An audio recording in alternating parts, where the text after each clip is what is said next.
Sherifla Jaron Flavor aw min tɛ sɛgɛ aw tɛ ɲinɛ k'aw ka jɛmukan mandi lajɛ dɔgɔkun i n'a fɔ sibiri k'a daminɛ 17h la ka taa bila 18h la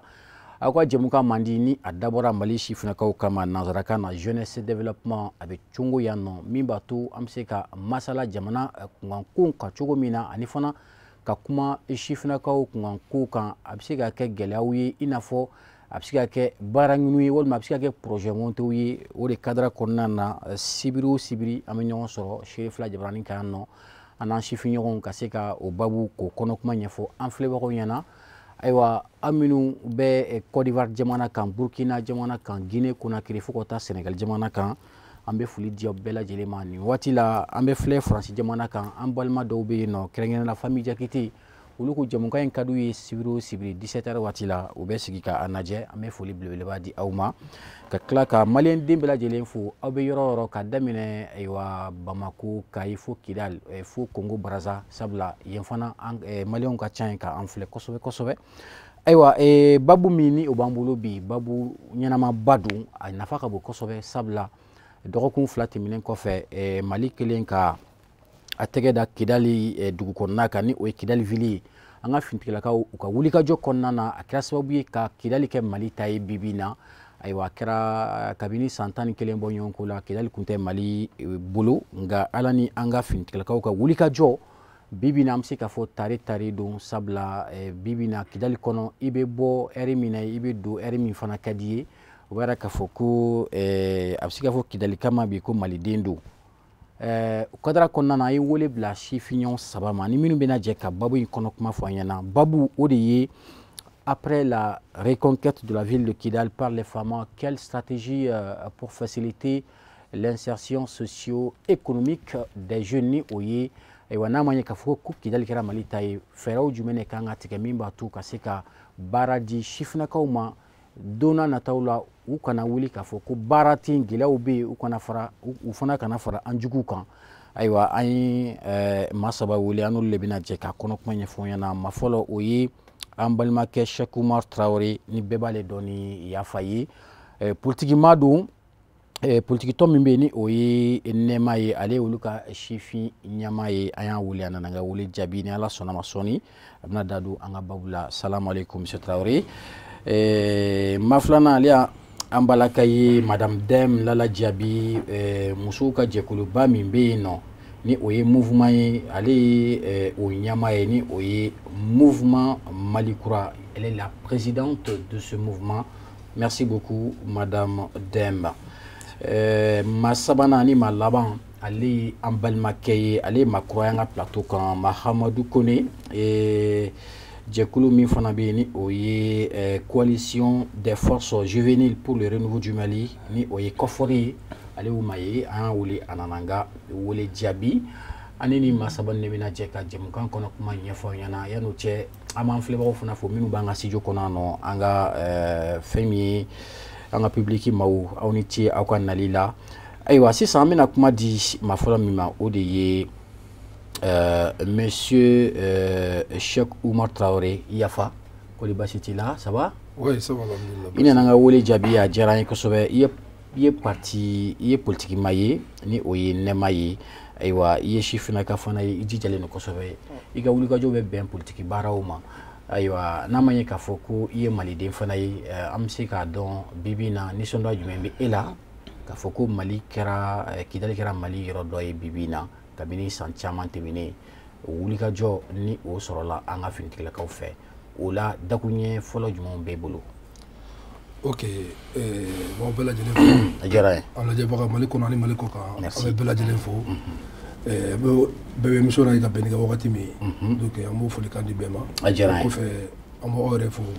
Sherifla TV a diyara ye ka daminɛ ka directeur la ka na bila fo plateau na an bɛɛ lajɛlen fo et puis bon mais n jɛɲɔgɔn minnu fo ni minnu wele don plateau kan bi n'o ye monsieur Kone ani madame Dème Diaby donc an bɛ foli belebeleba don bɛɛ lajɛlen ma o kɔfɛ an bɛ foli di promoteur yɛrɛ ma Cheikh Cherif Ousmane Marana Haidara ale min kɛra sababu ye pour que ka nin télé ko in bila sen kan an bɛ foli belebeleba da a n'a ka famille bɛɛ lajɛlen ma. a bɛ lamɛrikɛn jamana kan nin waati la c'est ça donc o tɛmɛnen kɔfɛ ka bɔ yen i ye question min d'a ma ni question ba ye bi n'i y'a ta k'a lajɛ bi ni actualité yɛrɛ bɛ jamana kɔnɔ bi kosɛbɛ n'o ye an ka famaw donné Kidal kɔnɔ ka Kidal minɛ k'a kɛ Mali ta ye c'est-à-dire an bɛ famaw fo fɔlɔ n'o ye autorité malien an bɛ foli d'olu bɛɛ lajɛlen ma k'a sababu kɛ parce que san 11 o tɛ tile 11 o tɛ kalo 11 donc san 11 kɔfɛ k'a ye ko Kidal fɛnɛ an y'o sɔrɔ ka fara an ka bolo kan an bɛ foli di autorité malien ma an b'an profiter ka transition mɔgɔw fo son excellence Assimi Goïta n'a ka jama bɛɛ lajɛlen en même temps an bɛ parti militant bɛɛ lajɛlen fo parce que o fana bɛ wulikajɔ mun na o de ye nin kɛlɛ ye pour que ka transition soutenir an ka hakilila bɛɛ lajɛlen na nouvel espoir pour le Mali et je pense que n'o y'an ka président ba honorable Sama Coulibaly a bɛ wulikajɔ la nin ko ninnu na kosɛbɛ pour que vraiment Mali bɛ dingɛ min yɛrɛ kɔnɔ an ka se ka bɔ a kɔnɔ. C'est ça. En fait c'est-à-dire n'i y'a ye k'a fɔ Mali donna Kidal an ma dɔn sira tali daminɛ a fɔra ɲɛna ko yɔrɔ dɔ bɛ yen ko une semaine de kɛ sira kan 60 km pour que ka se ka don Kidal. D'accord. Une semaine o tɛ tile damadɔ ye donc an b'a fɔ fama ma vraiment ko bravo parce que bi Mali yɛrɛ bɛ yɔrɔ min na bi hakilisigiba don k'a fɔ ko vraiment Mali ka yɛrɛma hɔrɔnya a bɛ ka segin a ma 100%. N'i ye président ta k'a lajɛ bi président ye sifinaka de ye sifinaka mun don vraiment ko n'ale sera ko ye sifinaka bɛɛ lajɛlen ye soli donc o de kama i ye thème ta an bɛ se k'a fɔ i ye thème ɲumanba ta bi ne jamana lajɛ bi communal kɔnɔ bi o kɛlen don ka fɛn dɔ bila sen kan états généraux de la jeunesse donc pour que ka se ka jeunesse bɛɛ lajɛlen bi o bɛ ka kɛ bi pour que ka se ka jeunesse bɛɛ lajɛlen daga se ka don jamana kɔnɔ cogoya jumɛn na donc n'i y'o ta k'o lajɛ koba de jamana kɔnɔ parce que i b'a ye an balakaw ta nana tɛmɛ k'o ta maa fila o maa fila an balaka kelen ka gɛrɛ ko olu dafa saba la jamana sariya sɛbɛnw y'o sɛbɛntiya pour que pas jeunesse fana ta se ka ko o ɲɔgɔnna ye a mana kɛ cogo o cogo mɔgɔ saba jeunesse kelen ka na cɛ kelen ka na mɔgɔkɔrɔba kelen ka na muso kelen ka na pour que pas bon an b'a dɔn nin y'o siraw de dayɛlɛlen ye an bɛ fɛ ka fɛn fɔ dɔrɔn an bɛ jamana yɛrɛ fo hakili la kosɛbɛ donc vraiment kuma tigɛ kuma min b'an bolo kuma daminɛ la fɔlɔ. Très bien. Au Djaraï, merci beaucoup Itraoré Djamoukan. Je crois que à partir de 30 voilà ni Djamoukan est meti bisa wasoro amena jafana yirawla an donna dugu kɔnɔna na ka taa maaw da sumusumu fana ka hakilina ye min ye ayiwa sɔrɔsiw ka nin baara ɲɛnama in na o fana b'u ka hakilinata fɔ an ye fana u y'a yira n na k'a fɔ fana fɛɛrɛ wɛrɛ min kan ka tigɛ min b'a to ka o sifinaka ninnu fana dɛmɛ k'u ka baarakow ɲɛnabɔ u camanw ka hakilinataw di. Merci beaucoup. Amina ɲɛsin an ka maa filanan ma ni o ye madame Dème Lala Diaby, présidente des femmes du mouvement Malikura. O kɔni b'a yira k'a fɔ ko an bɛ Malikura ko de la sisan. Ayiwa n'a ma ɲɛ k'a fɔ ko Malikura a wale dɔ bɔra ka kɛ sisan sabula sɔrɔsiw ka don Kidal o ye Malikura ko dɔ de ye nka yan'o cɛ fɔlɔ n'a ma ɲɛ k'a fɔ i fana ye denba de ye i ye muso de ye bi bi in na du kɔnɔnaw na e yɛrɛ bolo sentiment jumɛn de bɛ aw la bi maliyɛn kan ka kɛ maliyɛn modèle jumɛn ye bi bi in na est-ce que on est fiers j'espère avec cette victoire des femmes. Donc an bɛ Ala fo ka silan kuntigi ka kisi nɛmaba ye ka lajɛbagaw bɛɛ lajɛlen fo baaraɲɔgɔnw k'u fana fo kosɛbɛ ka serifula baarakɛla bɛɛ lajɛlen fo fo ka se an ka karamɔgɔba yɛrɛ ma Ala ka na n'a ɲuman ye ka bɔ Amérique. Amina rabi. An bɛ an ka transition fana an b'u fo kosɛbɛ ka armée bɛɛ lajɛlen fo an sigikun ye olu de ye donc nisɔndiya min bɛ an musow la nin ko la hakili la degun musow ye yɛrɛ degun min sɔrɔ kɔrɔnfɛla la a ma dogo mɔgɔ si la musow tun bɛ violer an n'an cɛw fara la musow n'u denw fara la donc armée donni Kidal a kɛra nisɔndiyaba de ye an bolo mɔgɔw déplacera a cayara donc bɛɛ bɛ n'i sigiyɔrɔ sɔrɔ minnu ka baaraw tiɲɛna minnu kun degunna vraiment bɛɛ bɛ n'a place récupérer k'i ka foyer récupérer o ye nisɔndiyaba ye an musow ma an n'an cɛw n'an denw bɛna ɲɔgɔn lasɔrɔ o ye nisɔndiyaba ye a ko la. Très bien. Oui, merci beaucoup. On va dire que ni muso nisɔndiyara denbaya fana nisɔndiya du cɛ bɛ nisɔndiya jamana bɛɛ bɛ nisɔndiya. Merci beaucoup. Alors Masabana Mahamadou Kone i fana ye jɛkuluma ye ni o ye kɔfɔri ye coalition des forces juvéniles pour le renouveau du Mali. C'est comme a b'a fɛ ka mun de fɔ coalition des forces juvéniles ça veut dire quoi? D'abord yani nga i ka kumakan jaabi n profiter ka an lamɛn jɛkulu na an filɛ jɛkulu bɛɛ lajɛlen fo i mana kɛ sigiyɔrɔ fɛn o fɛn na an ka foli bɛ s'i ma et coalition des forces juvéniles pour le renouveau Mali no cofor Mali no tombé les secrétaires administratifs mais vous l'avez nambé sigi min keneka je pense que mouvement chaman be minu sigiro benebe Côte d'Ivoire donc nous sema kenesoro donc oui wasa donner na pour que ne ka sekana kana u joro fa kosobe c'est ça au mouvement do jumay oui sentinelle nga représentant de Côte d'Ivoire au doye cofor Mali no en reka jekulu au doye Fizi Mali d'accord au doye Ambikoy donc mouvement Ambiko d'accord donc M5RFP fene ka tchede minu be Côte d'Ivoire donc ni bela jilene jera ki wasa do cofor ka représentant na no ete kanu joro fa ni kenenka d'accord bon coalition des forces juvéniles pour le renouveau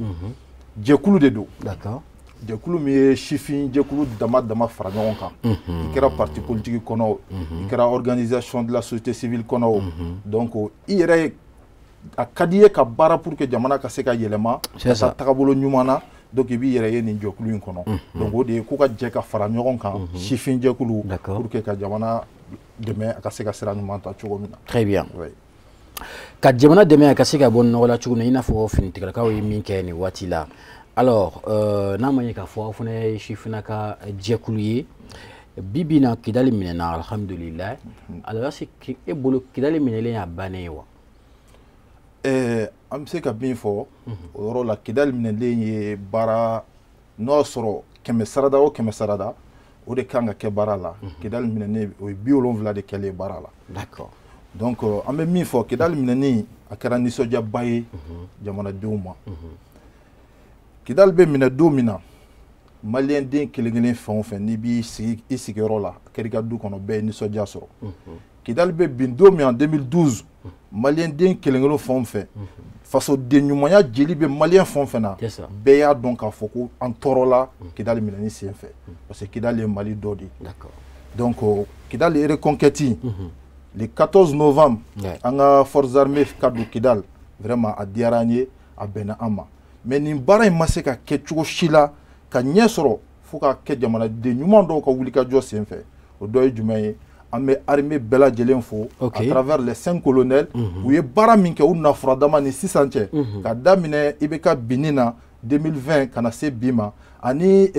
transition ka trajectoire yɛlɛmani n'o ye premier ministre Choguel nommeli ye le 2 juin ka na trajectoire yɛlɛma transition trajectoire yɛlɛma ka armée équipée ka minan d'u ma pour que u ka se ka menace min man kan nin wagati in na u ka se ka baara kɛ pour que an bɛ don Kidali cogo min vraiment Kidali donni a kɛra nisɔndiya ye malien den bɛɛ lajɛlen bolo mais 100 sarada o 100 sarada 70 de kɛra baara in na mais a tɔ 30 o de ye action de développement ye komi an bɛna na don kumaw kɔnɔ k'olu walawala n'o ye ɲɛtaga waleyaw ye ka ɲɛsin Kidali ma gɛlɛya minnu y'an sɔrɔ don tɛmɛnenw kɔnɔ an kana bin o gɛlɛyaw ɲɔgɔnna kɔnɔ tuguni. Très bien. Merci beaucoup monsieur Kone a diyara an ye an bi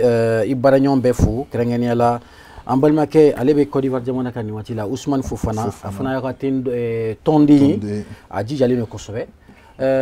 Madame Dème, je crois qu'on va redonner la parole à monsieur Traoré. Alors, m'a fait k'a dɔn bibi na an bɛ phase jumɛn na e bolo monsieur Kone ye dɔ fɔ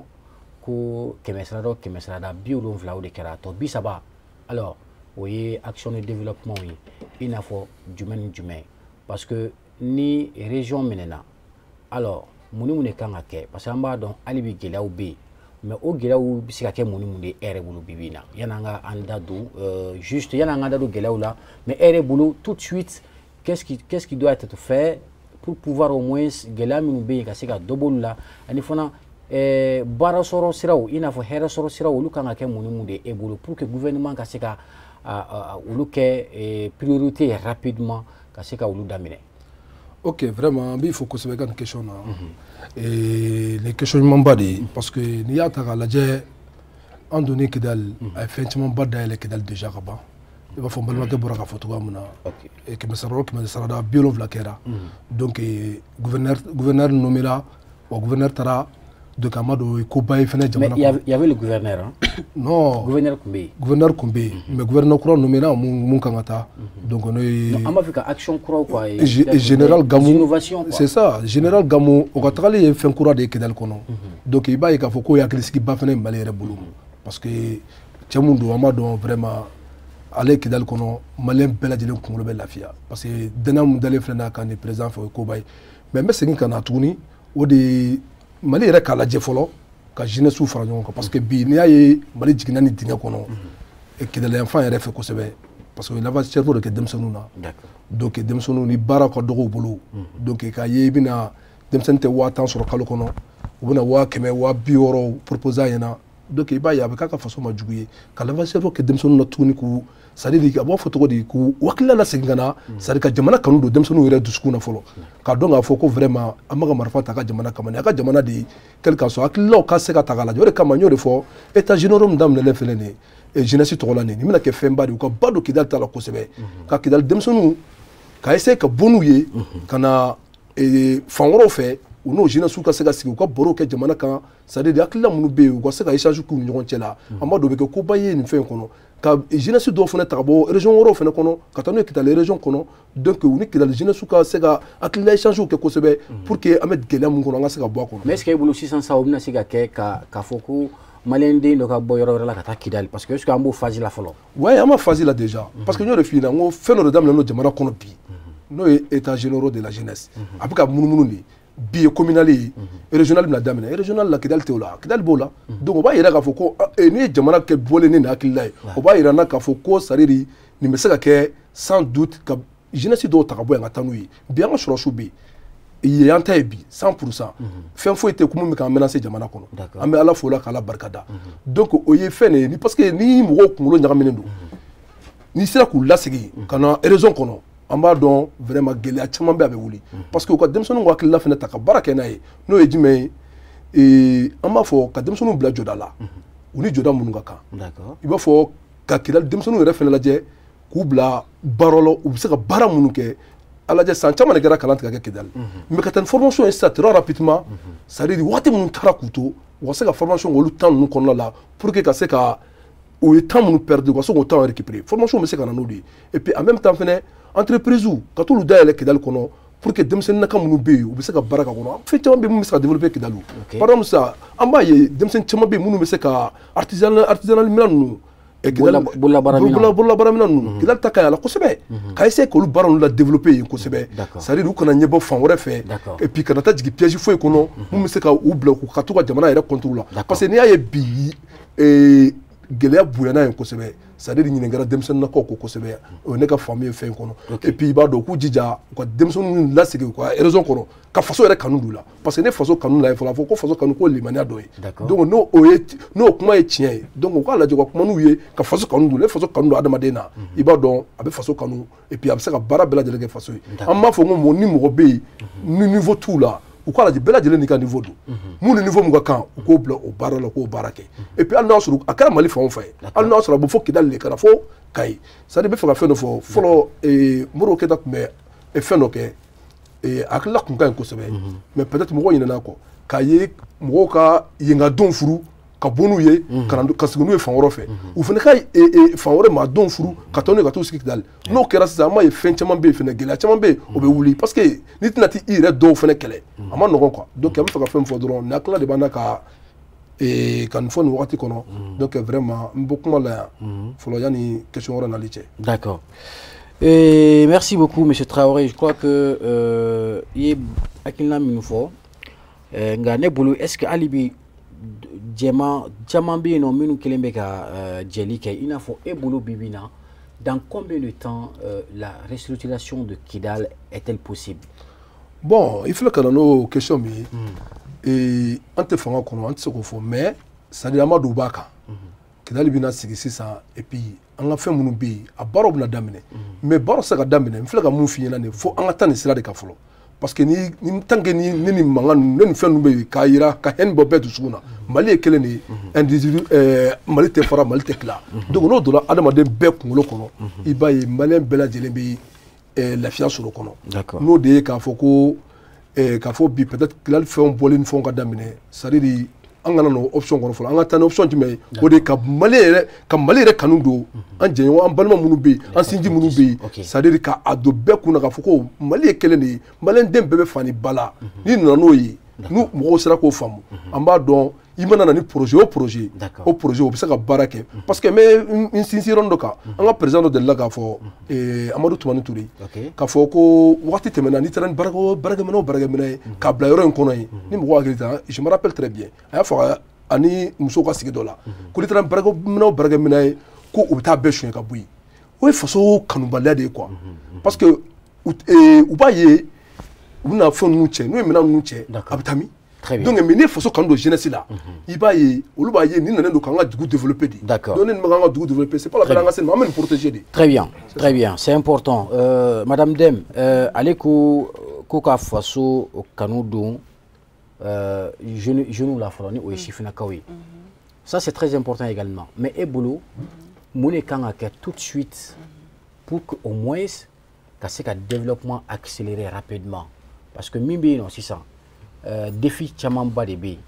mais pour que au moins jeune ka donc a faut qu'il ait rentaillé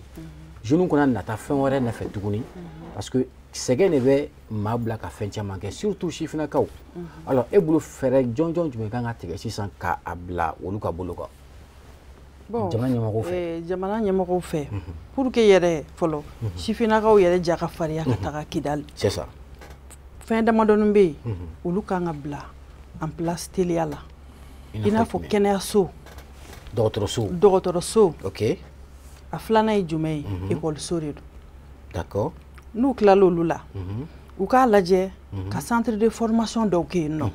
yen nɔ ani fana souvent u ka ɲɛfɔli jɔnjɔn kɛ mɔgɔw ye c'est vrai Kidal an ta ye mais an t'a don togo jumɛnw na très bien u ka ɲɛfɔli k'an ye pour que mɔgɔw bɛ se k'a faamuya mɔgɔw bɛ taa Kidal a bɛ taa condition jumɛn na yɔrɔ jumɛn ni yɔrɔ jumɛn bɛ yen ni aw man ka se jeunesse déterminé len don nin ko in na o n'i y'a ye bi an ka armée yɛrɛ sera ka fanga sɔrɔ ka ni kɛlɛ in kɛ ka se bi ma jeunesse de sɔnna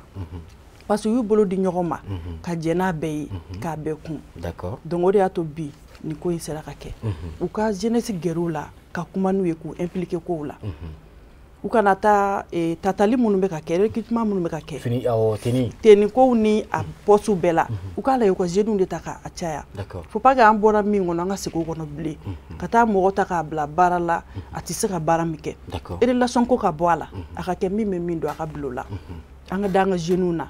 baara fɛn fɛn bɛ ka kɛ a bɛ ka k'olu de ye o c'est clair donc u k'a dɔn jeunesse impliquée nin ko in na o de bɛ se ka Kidal baara nɔgɔya kosɛbɛ. Très bien. Et effectivement avec sentiment bo Kidal koni be bolo dɔ kan ni bolo ɲɛnama kun tɛ alors n bɛ se k'a fɔ Kidal bɛ retard la dɔɔni par rapport aux autres régions du Mali i n'a fɔ o retard ninnu bɛ se ka pallier cogo jumɛn na joona parce que là gouverneur kun bɛ Kidal déjà alors gouverneur kura kɔni o sɔrɔla tuguni nka e y'a fɔ cogo min na sisan centre de formation c'est le plus important parce que ni bolola baara yɔrɔ ni o caman kɛra Kidal sisan ka projet sama ka na nka bibi na est-ce que o projet ninnu nali sisan Kidal kɔnɔ est-ce que a tɛna kɛ gɛlɛya dɔɔni sabula ni waati laban ninnu na Mali ni a teri caman t'a la kosɛbɛ e bolo Mali jamanadenw yɛrɛ kan ka fɛɛrɛ jumɛn soit wari bɛ maliyɛn minnu yɛrɛ kun i n'a fɔ Mali entrepreneur baw wariba bɛ minnu kun olu de kan ka jamana dɛmɛ nin ko la wa walima e yɛrɛ fɛ solution wɛrɛ jumɛn kan ka tigɛ nin ko la bon n'i y'a ta k'a lajɛ Mali faamaw waritigiw yɛrɛ an ka bɔ gouvernement yɛrɛ bolo kan n'i y'a jateminɛ est-ce que wari tɛ Mali population ka tɛmɛ gouvernement kan donc an yɛrɛ bɛ se ka fara ɲɔgɔn kan o ka fɛn dɔw réaliser yen nɔ a bɛ se ka taa projet créer dɔ bɛ se ka taa entreprise dɔ dayɛlɛ nɔ i bɛ se ka jeune 100 ta i bɛ se ka jeune 200 ta o bɛɛ bɛ développement kɔnɔna na bɛɛ de kan ka fara ɲɔgɔn kan k'a kɛ bɛɛ k'a seko kɛ État dɔrɔn tɛ se an bɛ yɔrɔ min na komi bi armée b'a ta la population de kan ka fara kan surtout sifinnakaw vraiment n'an farala ɲɔgɔn kan nin ko in na Kidal bɛ diya kosɛbɛ parce que fɛn caman de bɛ min bɛ se ka développer jeunes yɛrɛ k'a lajɛ talent b'u la u bɛ se ka taa yen nɔ ka recherche kɛ n'i y'a ye banbagaciw dagalen bɛ yen nɔ diɲɛ bɛɛ lajɛlen nɔrɔlen bɛ Kidal la c'est que fɛn dɔ de bɛ yen an yɛrɛ ka jeunes ka wuli ka taa ɲɛɲini a bɛ se k'u nafa a bɛ se ka jamana nafa. Très bien. C'est vraiment très important. Merci beaucoup, Madame Dem et Monsieur Kone Mahamadou. Alors, je crois que défi Tchamamba Debi, Yanangan Datou et Nietraoula, 600. Je crois que Madame Dem c'est très important. La création d'emplois, il y a une yoro daele ka se ka bolomayɛlɛma baaraw ka se k'o caman kɛ Kidali cogo min na. Mais est-ce que tout de suite, quels sont pour vous les défis principaux qui assaillent le pays? Et bolo au barabo ka se k'o relever sisan jamana kan ka sinsin mun kan? D'accord, Sidibé i ka di ɲininkali la an bɛ min fɔ parce que kuma in bɛɛ bɛ sifinnakaw bɛ se ka wulikajɔ kɛ cogoya minnu na pour que u ka se k'u jɔyɔrɔw ta Kidali ɲɛtaga kɔnɔna la. N'i y'o ta k'a lajɛ anw yɛrɛ ka coalition des forces juvéniles pour le renouveau création na an ye activité fɔlɔfɔlɔ min bila sen kan o de ye la participation des jeunes à la prise de décision. Denmisɛnninw bɛ se ka ɲin don hakililabaw tali la cogo min jamana ka ɲɛtaga la ani denmisɛnniya ɲɛtaga la. O sen fɛ an ye assemblée générale kɛ région bɛɛ lajɛlen na y compris Kidali k'a sɔrɔ an m'a sɔrɔ. Ah bon? Ah oui. La COFOR a organisé une assemblée régionale à Kidali par rapport à la participation des jeunes. Mais où sera votre Kidali bon, d'autres au kuma ɲɔgɔnyaw de don. La COFOR a même des représentants parce que même il fait allez SEMA jeunesse représenté le COFOR kono. Oui. D'autres kuma ɲɔgɔnyaw de don. An dɔw de don. An dɔw de don mais dɔw banna jamana ka ɲɛtaga sira de fɛnw ma. K'a fɔ k'u bɛ fɛ ka jamana kila o ye dɔw hakilina ye. Mais fɛn min kilali min don c'était pas possible. D'accord. C'était pas possible. Donc au kɔfɛ an bɛ min fɔ action de développement na min bɛ se ka ta ka ɲɛsin Kidali ma. Joona o de ye les services déconcentrés ou décentralisés o ka se ka t'o place ta. Mais est-ce que Mali yɛrɛ kelen bɛ se ka kɛ wa? Mali yɛrɛ kelen bɛ se ka kɛ. Cogo di? Parce que an ka autorités bili u y'a ko in menace min tun bɛ Kidali kan gɛlɛya min tun bɛ Kidali autorités ye a analyser ka fɛɛrɛ ɲɛnamaw bila sen kan bibi na pour que an ka services sociaux de base bɛ se ka sigi Kidali cogo min na. O dɔ ye jumɛn ye kiiritigɛyɔrɔw ka sigi Kidali pour que minnu bɛ Bamanciya wala ko ka se ka minɛ ka kiiri Kidalika minnu bɛ yen n'u mago b'u ka nationalité n'u ka casier la u kana se ka wuli ka na Tombouctou bɛ Gao k'u bɛna casier ni nationalité ɲini bibi na n'u mago bɛ éducation na n'o ye kalan ye san tan ni kelen kalan tɛ dugu min na il faut voir denmisɛnninw bɛ kɛ cogo di parce que san tan ni kelen denmisɛnnin min kan ka première année daminɛ ɲama tun b'o sɔrɔ peut-être 10e ou bien 11e de là mais san tan ni kelen kalan tɛ il faut que ministère de l'éducation u ka segin ka taa Kidali. Il faut que les services sociaux de base soient opérationnels. Nous, nous opérationnels et que jamanadenw mago bɛ baarada minnu na jamana ka structure minnu na u b'olu sɔrɔ nɔgɔya la dɔ wɛrɛ jumɛn bɛ tugu o la o de ye création d'emploi ye création d'emploi o ye jumɛn ye ni min bɛ don jamana cakɛda kɔnɔ o ka se ka don facilement ni min bɛ se k'i ka entreprise privée dilan olu ka se ka entreprise privée dilan facilement et ensuite ka politique dɔ bila sen kan bɛɛ b'a dɔn k'a fɔ autorité ninnu ye menace min bɛ Kidali bi u y'a faamu kojugu. Parce que nous avons ɲininkali fila kɛ u ye kelen de kɛ u ko le développement du nord y compris Kidali an ka jamana woro n'o kɔrɔnfɛla ye a bɛ se ka développer cogo di sur le plan infrastructurel c'est-à-dire ka sirabaw dilan ka dɔgɔtɔrɔsobaw dilan ka plateau sanitaire ɲumanw bila dɔgɔtɔrɔsow kɔnɔ pour que mɔgɔw bɛ se ka kɛnɛya ɲumanw sɔrɔ o ye an ka autorité de transition ka miirinabaw de donc n'olu bilala sen kan mais n'o y'a sɔrɔ sisan marché dɔ bɛ kɛ et que ne ye jeune ye Kidali ne sigilen bɛ yen n ka entreprise créelen bɛ n bolo mais postulen b'a sɔrɔ donc olu bɛɛ ye waleyaw ye minnu bɛ ɲɛtaga waleyaw bila sen kan et que a bɛ denmisɛnninw bɔ enrôlement na ka don c'est-à-dire ni mouvement ninnu minnu ye terroristes ye minnu ye séparatistes ye a b'a to an hakiliw bɛ kɔgɔ an yɛrɛ bɛ k'an yɛrɛ ta ye an ka indépendance bɛ d'a ma an tɛ se ka don jamana ka jamana cibagajuguw ka waleyaw siraw kan voilà donc nous des actions de développement ye minnu bɛ se ka bila sen kan je pense que après la nomination du gouverneur bɛɛ y'a ye k'a fɔ ani ministre de l'éducation ye ɲɔgɔn ye ani structure caman ye ɲɔgɔn ye minnu bɛ se ka sigi rapidement Kidali pour que la population bɛ se ka lafiya sɔrɔ cogo min. Alors Ebolo, dans combien de temps ça c'est possible? Bon ne yɛrɛ kɔni bolo déjà o dɔw daminɛna ka ban yɛrɛ. I n'a fɔ jumɛn? La gendarmerie actuellement au Kidali la création de 2 commissariats au Kidali olu fana bɛɛ bɛ sen na n'olu bɛ dilan bi yɔrɔ recours bɛ kɛ entreprise locale de kan olu ka se ka baaraw kɛ yɔrɔ n'o o structure commissariat bɛ jɔ bi i bɛ taa sɔrɔ min ye soudeur o bɛ porte dilan ou bien i bɛ taa sɔrɔ min ye maçon ye o bɛ jɔli kɛ ou bien i bɛ taa sɔrɔ min ye fɛn o b'o kɛ même au delà de ça ni mɔgɔw y'a jateminɛ i b'a ye k'a fɔ Kidali reconquilé tantôt Mali faama fɛ tailleur minnu bɛ Kidali u ye fɛnba de sɔrɔ. Ah bon? Ah oui. drapeau glani ka di mogo mo ka fin. Je pense que vous interviewera Mali ORTM yera là si je peux me permettre de dire. Donc on fait création d'emploi. Koko vraiment ni kera wale mi bato olu tayru ye santani kele mi ke o ma fin soro. Vraiment nous ye wale mi no mi se ka to se ka lafiya soro jamana kono chogomina. Très bien. Je crois que au début débat qu'on a beba hakilna tafo ibta soro do ka hakilna masiro de la dotab seka au tadafa. Merci beaucoup. Donc chers co-débatteurs, on va juste visionner le micro-trottoir. Un micro-trottoir Mickey, un bébé Djeka à la dje, un bel maudou ou ka hakilna un bébé laé na bana auremi fumala on va commenter en fait. Juste on va regarder dans 5 minutes. D'abord, on a folie dit, on a fini de la cauca. Nous sommes sur un boufou. Ou le gadget de la moro. On a un gouvernement pour Kosovo. On a une fin de tout, for un retour, la terre qui est réalité. Mais bien à la barque la réalité. Qui a à Segana Amma. Mais on a un appel à lancer. À minalité de. On veut que Kidal Gato Ambulo Koudaï. Observe à la Walea Chokomina. Il faut vraiment créer l'emploi à Kidal pour la jeunesse. Il faut que la jeunesse soit vraiment active à Kidal, que l'État essaie de voir. Parce que Agne Jatemina do Kanga reprise d'Oula, ni Jamana Minera, administration au lieu qu'à Bega Sigi, sur la sous-Reka Sigi, ça doit continuer à Barafe.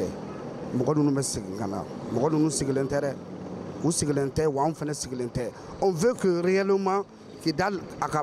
plus jamais au Mali histoire là.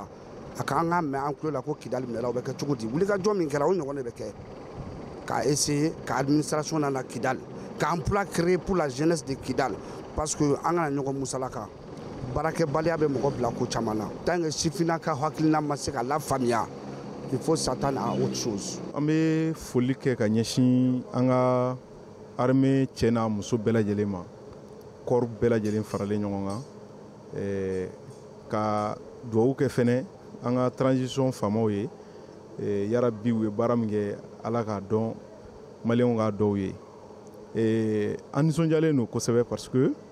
fin do kera femini mo ko hakil la kati se kake oye kidali mineli mo chama ko ga jatela an kun bolongo feno femna ti se kake kadaka anye san sheki wal mo san wolon flanke akobe munumunu bo abe munumunu abeta abe munumunu abena mais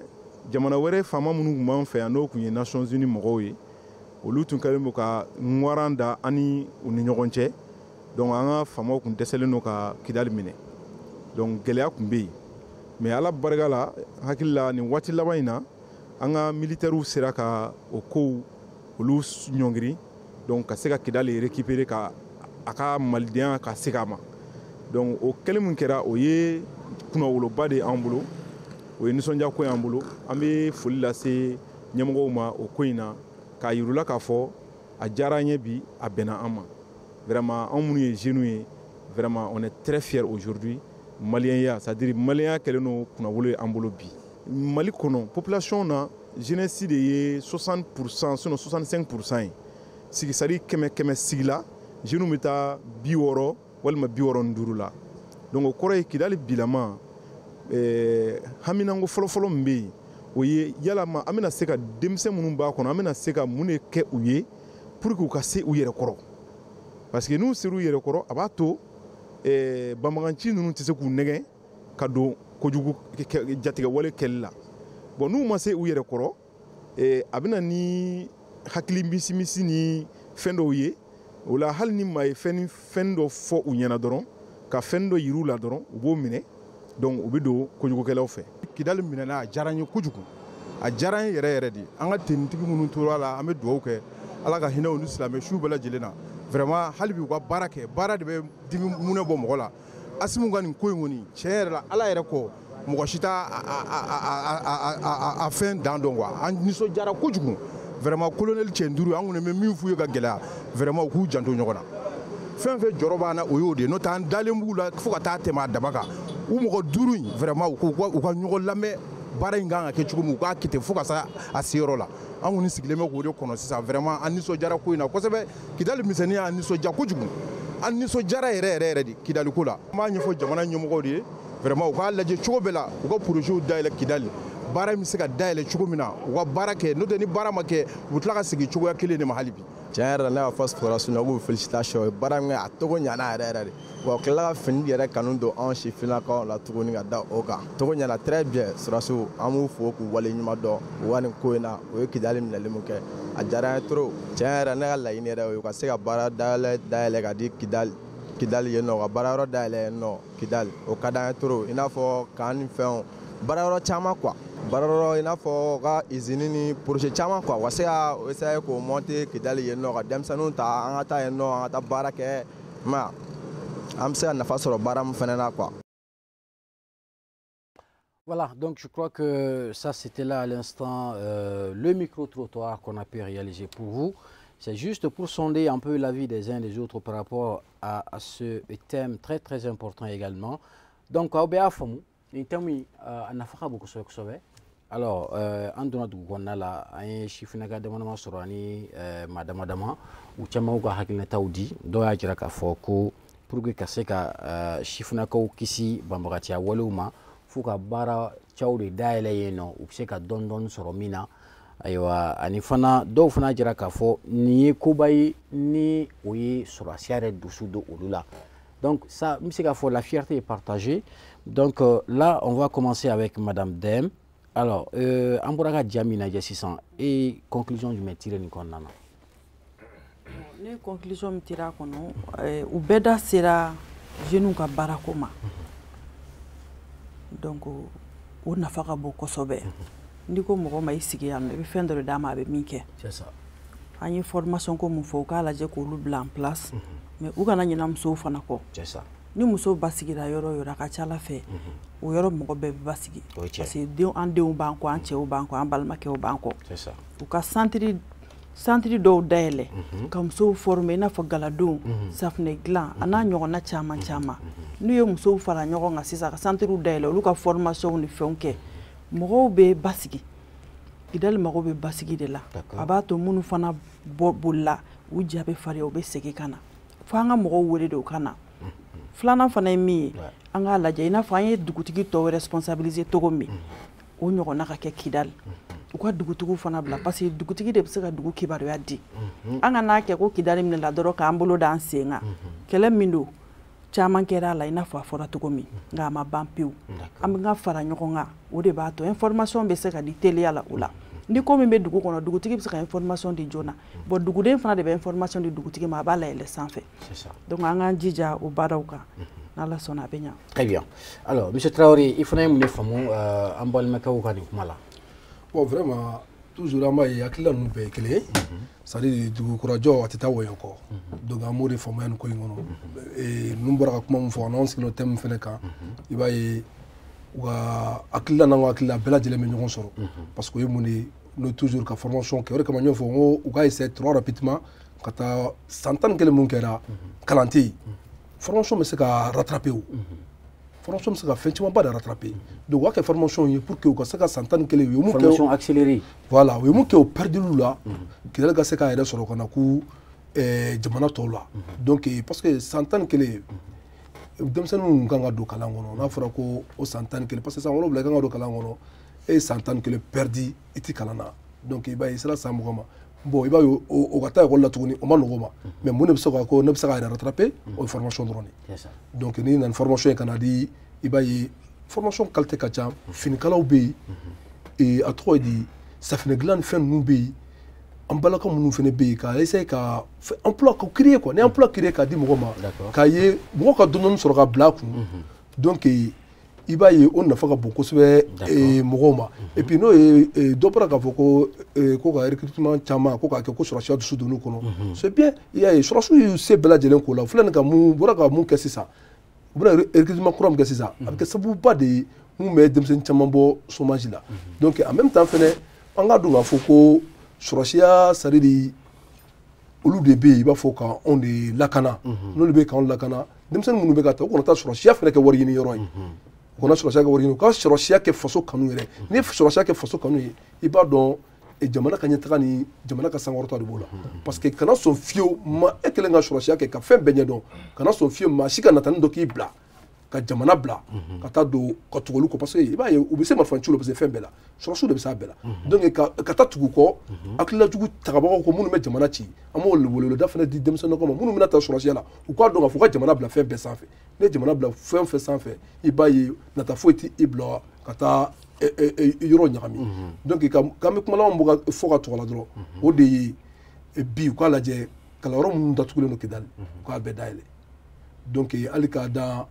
ni congé baw bɛna bila pour que Kidali se ka continuer ka kalan kɛ congé baw min bɛ di c'est important o 3 mois u k'o kɛ Kidali ka kalan kɛ parce que u bɛ retard la donc u ka 3 mois formation o fana koba de o b'a to c'est à dire u b'u yɛrɛ rattraper kosɛbɛ quoi pour que ka se ka ku mɔgɔw la vraiment no o kalanso ninnu dayɛlɛ a bɛ kɛ sababu ye ka baara di sifinnaka caman fana ma c'est important alors monsieur Koné e fana ye mun de faamu qu'est-ce que vous avez compris dans ce reportage? Bon, ni micro trottoir in lajɛ c'est-à-dire bɛ nisɔndiya de ye maliyɛn bɛɛ lajɛlen na i b'a ye k'a fɔ maliyɛn jeli min bɛ boli an bɛɛ farisogo kɔrɔ bɛɛ bɛ nisɔndiyala n'a ye bi bɛɛ bɛ nisɔndiyala n'a ye k'a jira k'a fɔ anw bɔra cɛbaw de la kunun anw bɔra musobaw de la kunun bɛ fɛn profite aw ka nin plateau la ka fɛn dɔ fɔ Amadu Jikɔrɔni ninnu ala ka hinɛ u la ani Seydou Badian Kuyate ninnu ala ka hinɛ u bɛɛ lajɛlen na u ye nin fɔ kunun k'ali ni maliyɛn tɔ ye kelen de Kidali bɛ minɛ oui parce que anw ka jamana in an bɔra yɔrɔ jan de la an bɔra cɛbaw de la an bɔra musobaw de la jeli min b'anw kɔrɔ o t'an permettre ka sɔn kumasuli waleya dɔw ma mais janfa de tun bɛ yen oui janfa de tun bɛ yen hali n'i y'a jateminɛ résolution minnu kɛra Nations Unies o résolution minnu signé MISMA ka na se MINUSMA ninnu ma n'i ye MISMA yɛrɛ ta k'a lajɛ a ka chapitre 16 ni 17 n'i y'a kalan k'a lajɛ dɔwɛrɛ t'a kɔnɔ maliyɛnw ka segin ka taa Kidali Mali structure ka segin ka taa Kidali mais janfa wɛrɛ de tun bɛ yen o tun tɛ dɔwɛrɛ ye Faransi o tun tɛ dɔwɛrɛ ye Faransi parce que conseil de sécurité la olu de tun bɛ taa an ka dossier défend donc c'était pas possible mais ces autorités de la transition même sinsiya ka jamanaden minnu ɲɛmɔgɔ minnu bɛ yen bi u ye menace u y'a faamu gɛlɛya min tun bɛ jamanadenw kan u y'a dɔn gɛlɛya minnu tun bɛ kɔrɔnfɛduguw la u y'a dɔn maintenant solution minnu bɛ yen développement ko ta fanfɛla la ani chifuw ka baara ko ta fanfɛla la ils ont tout compris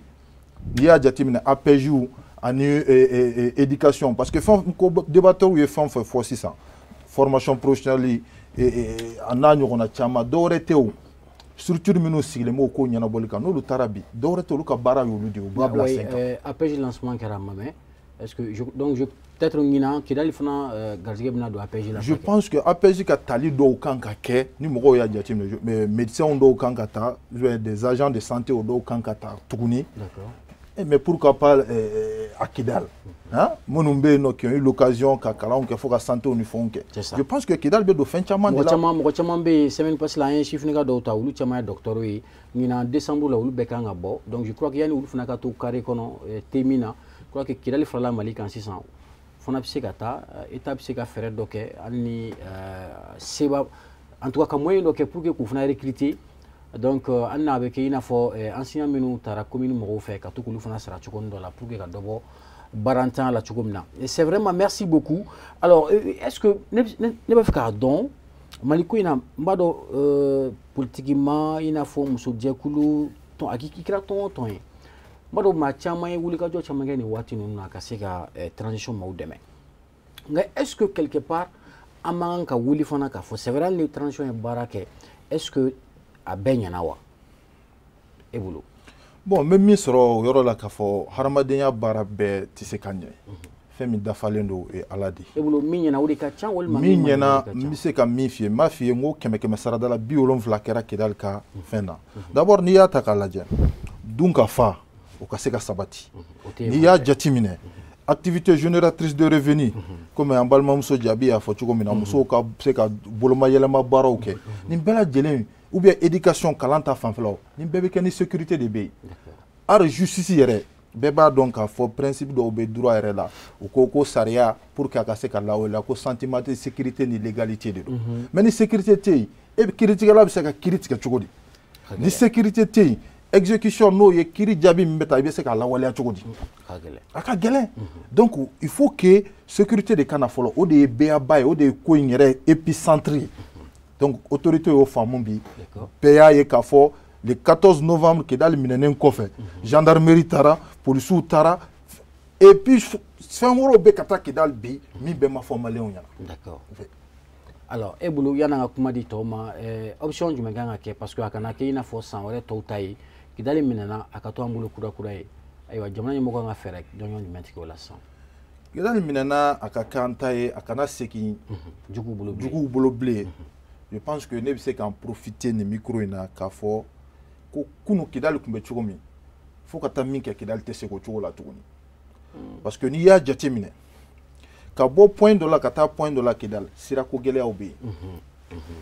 Jamana ɲɛmɔgɔw y'o faamu. I ye premier ministre ka intervention lajɛ a ko ko l'avenir du Mali c'est le nord. Donc ils ont compris. Ressources min bɛ nord in na u y'a faamu k'a fɔ don n'a nataw la Mali ka k'a yɛrɛ ye a tɛ taa foyi la fo Mali sɔrɔ minnu bɛ Mali dugukolo kɔrɔ an ka ɲɛsin o ma ka yɔrɔw sécuriser ka fɛɛrɛ jɔnjɔnw ta ani partenaires kuraw pour que an bɛ se k'an ka dugujukɔrɔ nafolo n'an ka sɔrɔw ka an ta ye cogo min na. Donc ni action de développement taara et que brassage ka kɛ i n'a fɔ États-Unis y'a kɛ cogo melting pot ninnu n'a ɲɔgɔnnaw n balimakɛ seginna a kan cogo minnu na n'olu ɲɔgɔnnaw kɛra sisan nɔ a ka ca Ala fɛ an bolo kɔrɔnfɛla bɛ segin kɛ cogo min na a tɛ ko tɛ bilen quoi. D'accord. Voilà. Merci beaucoup monsieur Kone. Alors madame Dème, je crois que jɛmukan bɛ ka sɛnsɛn ka se a banyɔrɔ la n'a ma ɲɛ k'a fɔ i y'a fɔ cogo min na aw ye musojɛkulu de ye k'u ka se ka u janto musow fana ka côté la kosɛbɛ nka ni jan kɛra muso ka côté la forcément jan bɛ kɛ denmisɛnw fana ka côté la i n'a fɔ monsieur Traoré y'a fɔ cogo min na yafa ale ko k'u ka ekɔliso c'est vrai que Mali école bɛ taara waati kelen nka Kidali ta kun t'a la ko hali ni conseil bilara Kidali ka se ka continuer ka kalan kɛ je crois que o option fana e ka hakilina ye jumɛn o la. Non bon o option ka ɲi puisque u bɛ retard la kosɛbɛ kalan yɛrɛ tun tɛ fiyewu u bɛ se ka a lajɛ programme lajɛ a bɛ ɲɛ cogoya min na bon a kana kɛ san kurukara bɛɛ fana ye fiɲɛ bɔda dɔɔni fana ka di denmisɛnninw ma malgré que u ye san 10 ni kɔ kɛ u tɛ kalan na. Donc u kɔni u k'u jija kalanko in na kosɛbɛ parce que ni kalan tɛ dugu kɔnɔ a développeli yɛrɛ ka gɛlɛn u k'u jija formateur minnu fana bɛ taa ni maîtres ni fɛngɛw don k'u fana jija olu fana ka former ka ɲa a kana kɛ yɔrɔ tɔw mana ban min na u b'o bila ka taa yen nɔ parce que Kidali ta ka gɛlɛn hali ni Bamakɔ ta ye parce que kalan yɛrɛ de tun tɛ yen donc mɔgɔ minnu bɛ taa u ka former ka ɲa suivi ka kɛ ka ɲa donc toujours an bɛ min demander baara ka kɛ a kɛcogo la a ka kɛ tiɲɛ kan a ka k'a dɔnbagaw ye relation ko ka bɔ a la min bɛ se min na o ka bila o la parce que an y'a ye sisan Mali kalanko yɛrɛ tiɲɛna dɔɔni parce que dɔw yɛrɛ bɛ yen nɔ dɔw yɛrɛ bɛ yen u m'o kalan yɛrɛ kɛ maîtres tɛ fosi u ma baara sɔrɔ dɔrɔn u bɛ taa k'u bɛ cours di denmisɛnninw ma o ye gɛlɛyaba ye an ka association yɛrɛ y'a kɛlɛba kɛ kɔsɛbɛ in na an yala ka taa école ni fɛnw na a kow la kosɛbɛ. Donc a ka wulikajɔbaw bɛnna jumɛn ma. An ka wulikajɔbaw bɛnna denmisɛnnin fitinin minnu b'a daminɛ san 8 na ka taa bila san 18 na olu ka fɛn kunnama min u ka drogue ta an y'a ye o cayara kosɛbɛ an y'o fɛnw kɛ an sera parents ma an taara école la an ye sensibilisation ba k'a la kosɛbɛ drogue na i n'a fɔ a ɲɔgɔnna caman drogue ye fa bila denmisɛnnin dɔw la an ye kɛra sababu ye ka dɔw lata centre dɔw yɛrɛ la u bɛ se ka u furakɛ cogo min denmisɛnnin dɔw b'a min u parents t'a kalama i b'a fɔ Mali yɛrɛ sigi gɛlɛyara i den bɛ drogue min bɔlɔn kɔnɔ i t'a kalama mɔgɔ se k'a f'i ye o ye sigi gɛlɛya ye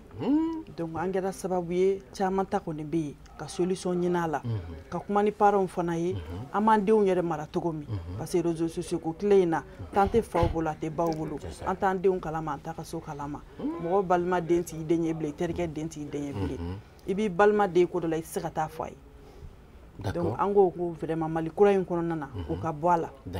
den ye bɛɛ jɛ ye den mana ɲa a bɛ ba nafa a bɛ fa nafa a bɛ jamana nafa an ka jɛ ka denmisɛnninw mara ɲɔgɔn fɛ an taara ekɔlisow fana la k'a fɔ directeurs ni maîtres bɛɛ lajɛlen ye n'i y'a ka fɛn fɛn ye i ka parents wele k'a fɔ a ye. D'accord nka ni gɛlɛya fana bɛ yen o fana bɛ mara gɛlɛya dɔn dɛ gɛlɛya dun bɛ Mali kɔnɔ ou bien aw yɛrɛ ma sɔn o ma ko gɛlɛya bɛ yan. Gɛlɛya bɛ yen mais gɛlɛya bɛ fɛn dɔ de nɔfɛ. mais aw si m'a fɔ ko transition ka nin ma ɲɛ aw bɛɛ ko k'a bɛɛ ɲɛna. Kidali kɛlɛ bɛ daminɛ la a y'a sɔrɔ an yɛrɛ an ma kɔrɔbaya dɔɔni bi ko m'a bila sen na o transition de sera k'a kɛlɛ kɛ. ayi o kɔni an b'a fɔ. Kidali yɛrɛ dɔrɔn tɛ insécurité tun ka bɔ Mali yɛrɛ ko fan 14 bɛɛ lajɛlen na mɔgɔ bɛ taa mugu ci mɔgɔ la f'i ka so o ye aspect positif ye o ɲɛna o ɲɛna o bɔlen kɔfɛ yen nɔ corruption tun dama tɛmɛna o u y'o kɛlɛ kɛ parce que transition nalen a y'a sɔrɔ Mali bɛ dingɛ dɔ de kɔnɔna na dingɛ in kɔnɔ tun ka don kosɛbɛ n'i ko mɔgɔ ka ko dɔw dilan du jour au lendemain ni Ala yɛrɛ tɛ a tɛ se ka kɛ. Bon e bolo mun de bɛ yen sisan ni transition kan ka ɲɛsin o ma gɛlɛya kunda kosɛbɛ kosɛbɛ ni o bɛ ka kɛ degunba ye population mɔgɔw kan. Donc min fɔlɔ min tun b'an nin kan n'o ye Kidali ko ye alhamdulillah o nɔgɔyara donc an bɛ yɔrɔ min na komi sisan u k'u jija k'u ɲɛsin baloko ma an bɛ yɔrɔ min na komi bi dun ka fa ka sabati fɛn minnu prix bɛ ka yɛlɛ u ni commerçants ka kuma halisa fɛn dɔw bɛ a prix ka jigin sukaro kilo bɛ 160 la sisan sukaro gɛlɛyara jaba kun jiginna o yɛrɛ la mais o t'u yɛrɛ nɔ ye o y'an yɛrɛ nɔ ye parce que wari ka d'an ye jaba an b'a bɛɛ de labɔ ka taa bɛɛ feere kɔfɛ an yɛrɛ bɛ n'an sigi ka tila ka jamana wɛrɛ ta de kɔnɔ tuguni donc a bɛɛ t'olu nɔ ye quoi fɛn dɔw ka gɛlɛ légumes ni fɛnw ka gɛlɛ transition mɔgɔw t'o sɛnɛ dɛ pourquoi an bɛ ka an ka du bɛɛ kɛ fleur ni fɛnw ye an yɛrɛ bɛ se ka ko dɔw nɔgɔya an yɛrɛ ma an yɛrɛ bɛ se ka fɛn dɔw turu an ka so jardin foro bɛ bɛɛ bolo sisan donc n'a ɲɔgɔnna an yɛrɛ bɛ se ka fara état kan fɛn dɔw développer a bɛ mɔgɔ caman bolo Bamako foro bɛ waritigiw de bolo a tɛ fantanw bolo dɛ kan'o fɔ hali ni foro tɛ bolo i b'a sɔrɔ sisan e bɛ du min yɛrɛ kɔnɔ partinin dɔ bɛ yen fleur de ka d'an ye o i bɛ se ka lemuruba sɛnɛ i bɛ se ka poivron kɛ i bɛ se ka forontobanni kɛ n'i y'olu kɛ o tɛna b'i muso ka nasansegi la alhamdulillah donc au moyen b'an yɛrɛ an bɛ se k'olu ka an naga kɔrɔ la gɛlɛyaba min bɛ yen ni i da ma t'o la peut-être ni t'a dɔn ni yafa da bɛna t'o la ni o ye kuranko ye peut-être que aw ko a bɛɛ ɲɛna transition bolo mais malheureusement qu'il y a pas un camp opposé alors monsieur Traoré e bɛ se ka mun de fɔ la bi bi in na an kana bɛɛ kɛ rosier quoi. Bon en fait kana foronto di walida ye quoi ka fɔ kana foronto di walida ye quoi donc n bɛ fɛ k'o fɔ dɔrɔn gɛlɛya bɛ jamana kɔnɔ bien sûr gɛlɛya bɛ yen an y'o de fɔ dugukurajɔ a tɛ taa wɔyɔ kɔ c'est à dire n'i y'a ye ni gɛlɛya bɛ yen parce que objectif dɔ de tun bɛ sɔrɔsiw la kosɛbɛ n'o ye maliyɛn yɛrɛ bɛɛ la n'o ye vraiment an ka jamana mun fankelen bɛ bolola lakana o bɛ se ka sɔrɔ cogo di ka fara Mali yɛrɛ kan donc n'i y'a ye fɛn caman bɛ dugu kɔnɔ a bɛ gɛlɛya la t'a la k'a fɔ c'est à dire jamana pays contre pays o kɛlɛ o bangadi ka tɛmɛ senkɔrɔjugu kɛlɛli kan quoi senkɔrɔjugu i t'o kɛlɛ cogoya dɔn o bɛ kɛlɛ ni stratégie de donc an b'a ye u sera k'o kɛlɛ mun yɛrɛ kɛ pour que Mali sera k'o gagner cogo min na an b'a fɔ ko o ye alatɔnuba de ye donc halisa ka wulikajɔ caya o ye jumɛn de toujours o de ye ka lavage cerveau kɛ denmisɛnninw na n bɛ taa toujours n bɛ segin a kan c'est à dire denmisɛnnin minnu taara nin ko ninnu kɔnɔna la u kɔnɔ to bilen denmisɛnninw ka se ka taa nin kɔnɔ ka weleweleda bila an balakaw fana ma. mais munna o kɔnɔ o bɛ se ka kɛ cogo di. ouais n bɛ n'ale. parce que kuma dɔrɔn t'a ɲɛnɛ. c'est ça n bɛ k'o de f'i ɲɛna ka weleweleda bila an balakaw fana ma c'est à dire k'u hakili to denmisɛnninw na. d'accord. olu ka denmisɛnninw don ɛri denmisɛnnin bɔyɔriw jateminɛ i b'a ye a bɛ ko caman nɔgɔya famille kɔnɔ. parce que o ye mara sira ye. o mara sira cɛ tɛ sigibaga ye. parce que mara tiɲɛ de bɛ na ni nin fɛn ninnu bɛɛ ye. ni den ne jamana kanu don i den na i b'a ye hali n'a bɔra a ka jamana kanu fan wɛrɛw fɛ. d'accord. a bɛ taa n'o ye donc fɛn dɔw bɛ yen minnu ma ɲɛ transition bolo an b'a dɔn u bɛna ɲɛ wa u b'o sira fɛnɛ kan c'est comme i b'a ye i komi i da sera kuranko yɔrɔ ma kuranko an b'a dɔn a bɛna ɲɛ parce que an b'a dɔn u bɛ se ka fɛn caman bila sen kan minnu bɛ se ka na ni kuranko yɔrɔ ye. tu es optimiste. n bɛ n'ale u bɛ se ka fɛn caman bila sen kan minnu bɛ se ka na ni kuranko ye Kidali mun filɛ nin ye et pourquoi pas Kidali tile ka bon ni Mali tile yɔrɔ cɛ mais pourquoi pas u ti solution kɛ ka panneau solaire ɲini ka bila yɔrɔ ninnu na pour que ka transformer ka kɛ courant ye ka di maliyɛnw ma o la yan'an bɛ mun san jamana wɛrɛ bolo o dɔw bɛ se ka sigi Kidali k'o baaraw kɛ et puis mɔgɔ joli fana bɛna ta tuguni o baara fana la pour que o baara surveiller Kidali o ti emploi dɔ nalen Kidali kɔnɔ donc i b'a ye alikama fana an bɛ ka bilen minnu bɛ minɛ ka bɔ kɔfɛ minnu bɛ ka sangana kɛ buru ni fɛnw ye a bɛ ka dilan yɔrɔ min na cɛncɛn jamanaw de don n'i y'a ta k'a lajɛ Russie ni dugu ye Ukraine a bɛ ka bɔ yɔrɔ min kɔnɔ o fana ye cɛncɛn ɲɔgɔnna de Kidali pourquoi pas u ti solution kɛ an bɛ solution ɲini ka kɛ ka sɛnɛkɛyɔrɔ dayɛlɛ o yɔrɔ ninnu kɔnɔna la pour que an bɛ t'o minnu san kɔfɛ a bɛ caman nɔgɔya fana an ka baloko la donc et puis a bɛ fɛn caman fana bɔ yen denmisɛnninw ka chômage la et puis o denmisɛnninw ye jɔnni ye i b'a ye bɛɛ lajɛlen hali Kidali ka denmisɛnninw caman bɛ se ka baara k'o kɔnɔ bon o bɛɛ lajɛlen bɛ denmisɛnnin bɔ c'est à dire hakilila jugu tagabaga la ka ɲɛsin ka jamana ma. très bien. alors jamukan tɔ Misi Duru ye parti ɲɛmaa yɛrɛ ka wulikajɔ fana kɛra mun de ye nin waati gɛlɛya ninnu na. On a communiqué. Bon, peut-être que jamana acteur kalama. Sona partenaire maka bara make fin droit. Sans partenaire même bora jamana nan de la. A jamana nan kono malé wakile muyi faso jolko kan. Je pense qu'an nanu wakile yi. Anya chama effort autorité anu ñoñe wa akanga blasram ko yoke. Par exemple sani den wolola bi mali kono. Ni bi togole den mana wolo me togole ta padam ne togole ndeta na wolola jamana kono yan bi. Ale bi wa durun donne sara a denga kalanga worla mais bi togo malien de me wa biolo vlan donne sara or que so convention c'est na jamano nu ñogonce pour que beka bla limite kelina d'accord donc en c'est togo malien mbi au conseil président mbi ay kuma fo yana ako na la sona ma ngamina se mali autorité ma anona fena yu sebe ayu wekiri ka chuma wawe ko ita bala ko nala sona ko buna ne fe ko buna la je ko buna kuma ni yengo yi pour que ko sa placer en très bien oui au pays ka no do wuli ka bo fe ko ka partenaire ma ka jore et puis fene ka profiter fene ka partenaire militant bela jelen fu très bien vraiment amadon wuli ka jo me partenaire ma de jamana ka basigi jamana ka retay wa amadon fene asimana fanga bla fene on me fe kana jamana ta ka jamana la bara ka jamana sagoy mais amina bla bon, aïwa, amana bla. D'accord. Non, amana bla, atina bla, ça c'est autre chose. D'accord. Amana bla. Ok. Merci beaucoup. Alors, Monsieur Koné, rapidement,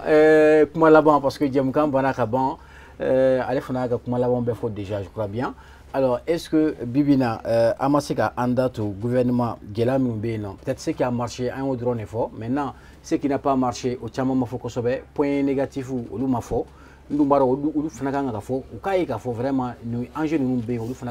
rapidement, vous avez 2 minutes pour pouvoir boucler ça. D'accord, mais il faut là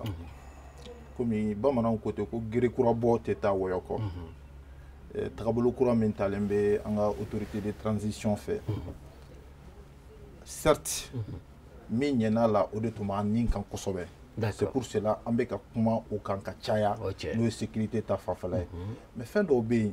minu geleado o geleao o dote mali dronye bien rede ka gele c'est ça il y a jatim ka foko allocation familiale quel est nos problèmes français bi donc o geleadi c'est ça donc au kofe me min soro ka fo no problème énergétique geleadi do mais anya gelea mi endurer ni wakati la ambe mi faut transition yana aka kunchene lafiya et que courantike ka ban jamana ko merci il faut interpeller o de yanga laɲini parce que n'aw ye gɛlɛya kɛ bi et que sini o gɛlɛya ka taa kuncɛ ko gɛlɛya ma ban furama sɔrɔ la ko gɛlɛya wɛrɛ ka daminɛ je pense que o tɛ tagabolo ɲuman aw de nɔ don aw de nɔ don o tɛ tagabolo ɲuman c'est ça o kɔfɛ n'i y'an ka éducation ta k'a lajɛ u k'an ka système éducatif u k'a lajɛ niveau jiginna bi kosɛbɛ u k'a améliorer kosɛbɛ niveau jiginnen don kosɛbɛ n'i y'a ta k'a lajɛ fɔlɔ minnu tun bɛ bɔ an ka sixième na bi olu bɛ comparer an ka lycéens de la donc o b'a yira k'a fɔ niveau jiginna kosɛbɛ